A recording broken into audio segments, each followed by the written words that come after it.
दलीलें रखी जा रही हैं दोनों ही तरफ से और घेराबंदी एक दूसरे की जा रही है। वहीं अब देखना यह होगा कि अदालत का इस पूरे मामले पर क्या रुख रहता है। अभी तक की बड़ी बात यह है कि ईडी की तरफ से कटघरे में राज्य सरकार को, सीधे मुख्यमंत्री ममता बनर्जी को और साथ ही ममता सरकार से जुड़े अधिकारियों को कटघरे में खड़ा करने की कोशिश की गई है। पलटवार करते हुए अपनी दलीलों के जरिए ममता बनर्जी के वकील कपिल सिब्बल, उन्होंने ईडी की इस कार्रवाई और ईडी के इस एक्शन की टाइमिंग को लेकर और मंशा को लेकर सवाल उठाए, लेकिन अपनी दलीलों में वो उलझ गए क्योंकि अदालत ने उनसे कहा कि साहब आपकी जो दलीलें हैं वो तो विरोधाभासी हैं, आपके सवाल विरोधाभासी हैं। एक तरफ आप ये कह रहे हैं कि ईडी की मंशा देखिए, आप इतने समय से ईडी इस मामले में जांच नहीं कर रही थी और अब एन चुनाव के समय में ईडी एक्टिव हुई है जांच करने के लिए, और दूसरी तरफ आप ये कहते हैं कि ममता बनर्जी जो लैपटॉप और मोबाइल लेकर गई हैं उसमें उनकी पार्टी से जुड़ी हुई जानकारी है। तो अगर ईडी गलत मंशा से ये पूरा काम कर रही थी, एक्शन कर रही थी, छापेमारी कर रही थी, तो फिर ईडी ने वो लैपटॉप और मोबाइल जिसमें पार्टी तृणमूल कांग्रेस से जुड़ी जानकारियां थी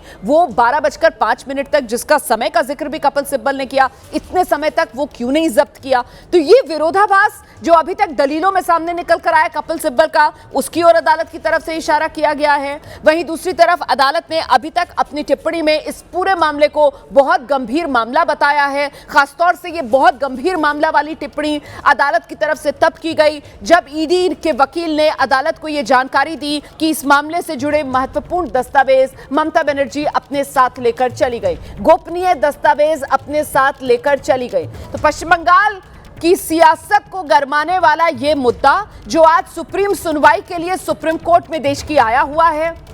याचिकाएं दोनों तरफ से लगाई गई थी और ऐसे में अब दलीलें दोनों तरफ से दी जा रही हैं। महत्वपूर्ण यह हो जाता है कि ईडी की जो तमाम दलीलें हैं उसका आधार ये कि जांच तो ईडी आईपैक के दफ्तर पर कर रही थी, आईपैक के ठिकानों पर कर रही थी, वहां ममता बनर्जी किस अधिकार से पहुंची, और इसको लेकर दलील जो दी गई है ममता बनर्जी के वकील की तरफ से, तो उन्होंने ये बताया कि आईपैक क्योंकि तृणमूल कांग्रेस का काम देख रहा था और ऐसे में पार्टी ऑफिस का हिस्सा तृणमूल कांग्रेस जो एक राजनीतिक दल है उस पार्टी के ऑफिस का हिस्सा हो जाता है आईपैक का वो ठिकाना भी जहां पर ईडी ने रेड की। मतलब ममता बनर्जी के वकील अदालत को यह बताने की कोशिश कर रहे हैं कि ईडी ने जो रेड है वो एक राजनीतिक दफ्तर के हिस्से में की है। अब अदालत इस दलील को कितना स्वीकार करेगी, कितना स्वीकार नहीं करेगी, इसको लेकर अभी इंतजार करना होगा। लेकिन महत्वपूर्ण यह भी हो जाता है कि जब ममता बनर्जी के वकील की तरफ से टाइमिंग को लेकर सवाल उठाया गया, इस पर ईडी के वकील ने कहा कि अभी तो पश्चिम बंगाल में चुनाव नहीं हो रहा है, और वहां पर एक हल्की सी आप ये कह सकते हैं कि वो नोक-झोंक जिसको कहते हैं कि इसको लेकर कपिल सिब्बल की तरफ से कहा गया कि ये तो की जानकारी का स्तर है, जिस पर फिर से तुषार मेहता की तरफ से कहा गया कि बिल्कुल अभी वहां कोई चुनाव नहीं है। तो सिब्बल अब ईडी की याचिकाओं में लगाए गए आरोपों का सिरे से खंडन कर रहे हैं, और किस तरीके से यह खंडन किया जा रहा है दलीलों के जरिए आपको सीधे लेकर चलेंगे। अंकित गुप्ता हमारे सहयोगी इस वक्त हमारे साथ मौजूद है। अंकित, बताइए जरा कपिल सिब्बल कैसे ईडी की याचिका में जो आरोप एक के बाद एक लगाए गए हैं ममता बनर्जी और तृणमूल सरकार और साथ ही राज्य सरकार के अधिकारियों पर, कैसे उसका खंडन कर रहे हैं?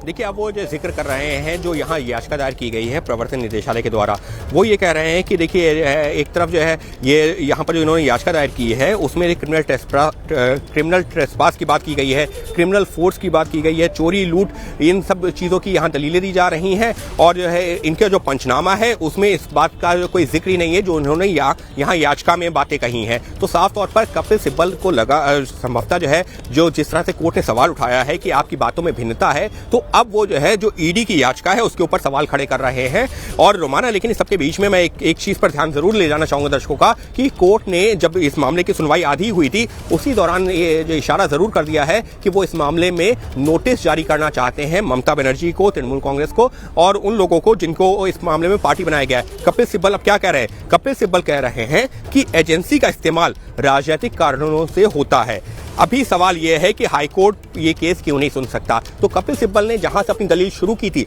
वापस उसी पॉइंट पर आ गए हैं, मेंटेनेबिलिटी के ऊपर। उनका ये कहना है कि एजेंसी का इस्तेमाल, जो हमने राजनीतिक बयानबाजी भी सुनते हैं, कपिल सिब्बल कोर्ट में कह रहे हैं कि एजेंसी का इस्तेमाल राजनीतिक कारणों से भी होता है। टाइमिंग को लेकर भी उन्होंने सवाल उठाए हुए हैं, तो राजनीतिक कारणों से होता है। लेकिन उसके बाद में उनकी दलील यह है कि आखिर हाईकोर्ट ये केस क्यों नहीं सुन सकता। तो कपिल सिब्बल ने जो अपनी दलीलों की शुरुआत मेंटेनेबिलिटी से की थी, तो अब करीबन 15 मिनट 20 मिनट दलील देने के बाद में एक बार फिर से वो इस केस की मेंटेनेबिलिटी पर आ गए हैं कि ये मामला सीधे सुप्रीम कोर्ट में क्यों आ गया। और इसको लेकर जरा सा पीछे देखना चाहिए अंकित, कैसे आज ही ईडी की तरफ से सुप्रीम कोर्ट को यह जानकारी दी गई कि 9 जनवरी वो तारीख थी जब ये मामला सुनवाई के लिए आया था, और जो कोर्ट है उसमें इतना हो हल्ला, इतना हंगामा कलकत्ता हाईकोर्ट में हुआ था कि मामले की सुनवाई टालनी पड़ी थी। इतना ही नहीं, ईडी के वकील की तरफ से यह भी बताया गया कि सब कुछ तृणमूल कांग्रेस जो पार्टी का लीगल सेल है उसके इशारे पर हुआ, जिस पर अदालत की टिप्पणी भी आती है और अदालत की तरफ से कहा जाता है मतलब कोर्ट रूम को जंतर मंतर बना दिया गया। इस तरीके की सख्त टिप्पणी भी अदालत की सामने आ चुकी है। और ऐसे में जो सवाल यहां पर ममता बनर्जी की तरफ से पेश हो रहा है, वकील कपिल सिब्बल की तरफ से उठाया जा रहा है, हाईकोर्ट ये केस क्यों नहीं सुन सकता, मुझे लगता है इसको लेकर ईडी पहले ही अपना पक्ष अदालत के सामने साफ तौर पर रख चुका है कि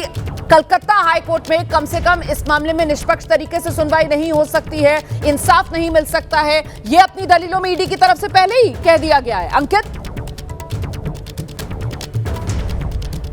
बिल्कुल, और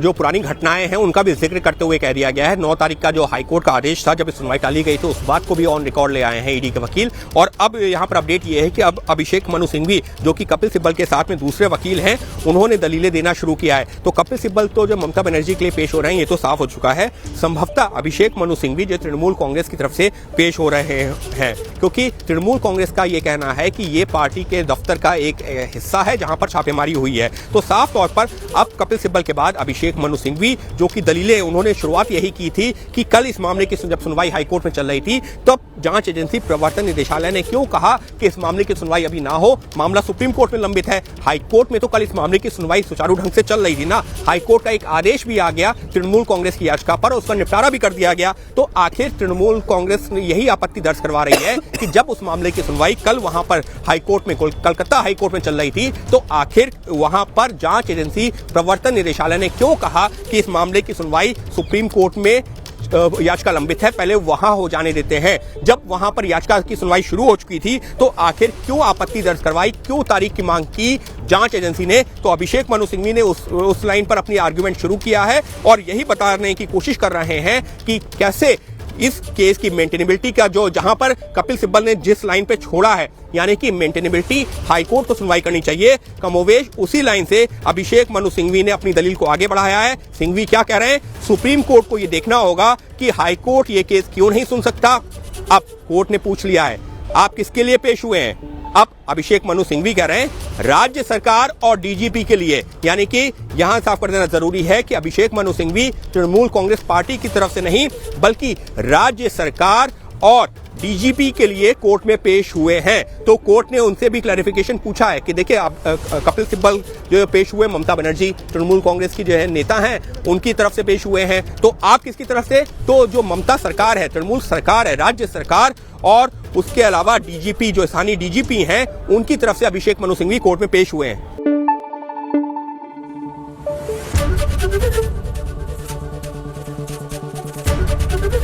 एबीपी न्यूज आपको रखे आगे।